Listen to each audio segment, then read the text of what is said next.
देवियों और सज्जनों, महाभारत युद्ध और कर्ण की जय पराजय सीरीज के 9वें भाग में आपका स्वागत है।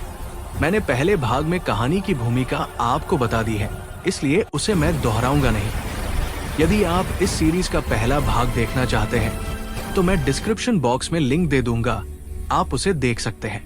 देवियों सज्जनों, आज हम लेकर आए हैं महाभारत के द्रोण पर्व के घटोत्कचवध पर्व का रहस्यमय और रोमांचकारी अध्याय 167 में सहदेव कर्ण का संग्राम। कथा सीरीज का भाग 9। आप गीता प्रेस के महाभारत को पढ़े, जो उसमें लिखा है वही मैं आपको बता रहा हूँ। मैंने अध्याय की संख्या को बता दिया है, आकर आप उसे जरूर पढ़ें और तब विश्वास करें।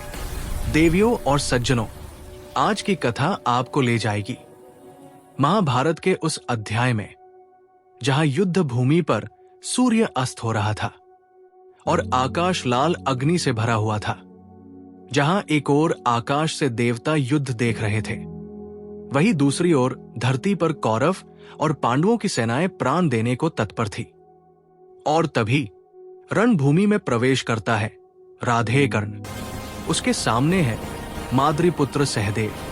एक ऐसा संग्राम जो छोटा था, पर उसमें छिपा था युद्ध का गूढ़ रहस्य।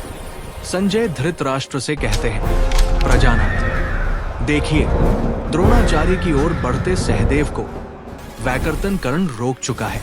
सहदेव ने अपना धनुष उठाया और 9 बाणों से कर्ण को भेद डाला। फिर 10 बाण जो आग के समान चमक रहे थे कर्ण के कवच पर बरसे। कर्ण मुस्कुराया, उसने प्रत्युत्तर में 100 बाण छोड़े और सहदेव का धनुष टुकड़ों में टूट गया। धनुष टूटने की आवाज जैसे युद्ध भूमि में किसी आशा के टूटने की गूंज हो। पर सहदेव रुके नहीं। उन्होंने दूसरा धनुष उठाया और 20 बाणों से कर्ण को घायल किया। धरती हिल उठी। कौरव सेना विस्मित हो गई। क्या सहदेव राधे को रोक सकते हैं? कर्ण ने अपने रथ के घोड़ों को दौड़ाया। उसने झुकी हुई गांठ वाले बाणों से सहदेव के चारों घोड़ों को मार गिराया। फिर अपने भल्ल से सहदेव के सारथी को यमलोक भेज दिया। अब सहदेव रथहीन थे। उन्होंने तलवार और ढाल उठाई, पर कर्ण ने हंसते हुए उन पर बाणों की वर्षा कर दी और उनकी तलवार के टुकड़े टुकड़े कर डाले। फिर कर्ण ने आगे बढ़कर कहा, ओ माद्री कुमार, तू अधीर है, अभी युद्ध की गहराई नहीं जानता। अपने समान योद्धाओं से युद्ध कर, अर्जुन जैसे नहीं। और फिर उसने कहा, जा माद्रीपुत्र, अर्जुन कौरवों से युद्ध कर रहा है, तू वहीं जा या लौट जा अपने घर, मुझसे मत टकरा। सहदेव मौन खड़े थे। कर्ण ने धनुष उठाया और पांचाल पांडव सेना की ओर प्रज्वलित रथ लेकर बढ़ गया। कर्ण सहदेव को मार सकता था, पर उसने याद किया कुंती का वचन, वो अपने भाइयों को नहीं मारेगा, और वो सत्यव्रती था। उसने वचन नहीं तोड़ा।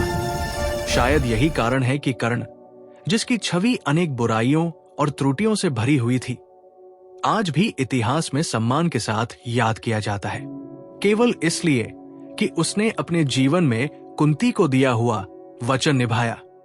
यदि कर्ण ने यह वचन नहीं निभाया होता तो इतिहास उसे शायद केवल उसके पाप और कमजोरियों का नाम गिनवाता, परंतु उसकी ये वफादारी और सत्यनिष्ठा ही उसे अस्मिता और वीरता की मिसाल बनाती है।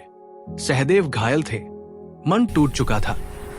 कर्ण के बाणों से तन घायल और उसके शब्दों से मन।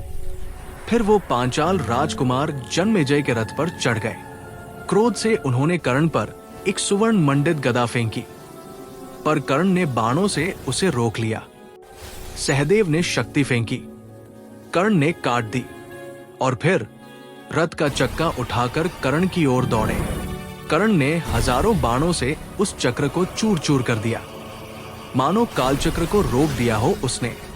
सहदेव ने जब देखा कि अब उनके पास कोई शस्त्र नहीं बचा, तो वे रणभूमि छोड़कर चले गए। देवियों और सज्जनों, एक बात तो माननी होगी, सहदेव भले ही रथहीन और शस्त्रहीन हो गए, पर उन्होंने कभी युद्ध भूमि से पीठ नहीं पीछे की।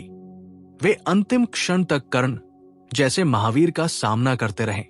हाँ, कर्ण के समक्ष वे एक सामान्य से योद्धा थे, लेकिन सहदेव का साहस और उनकी वीरता कर्ण से कहीं अधिक थी।